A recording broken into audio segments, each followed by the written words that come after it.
Okay, now we want to add our wet ingredients to our dry ingredients to create a batter. Let's pour that right in.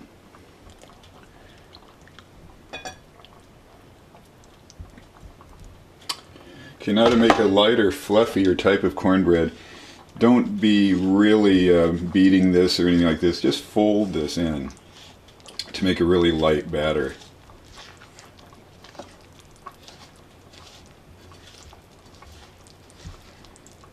Make sure you get it completely incorporated in there. We don't want any spots where it's just dry, because that can happen.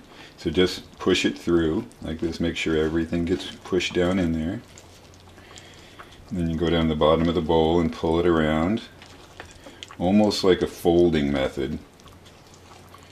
But you can also stir. So you can see perhaps that there's still some of the dry here. So just make sure that gets all in there. You can see there's a pretty loose mixture right now, which is what you want. You don't want it too dense at this point, otherwise when it bakes it will be too dense. I'm sure you've all had cornbread like that.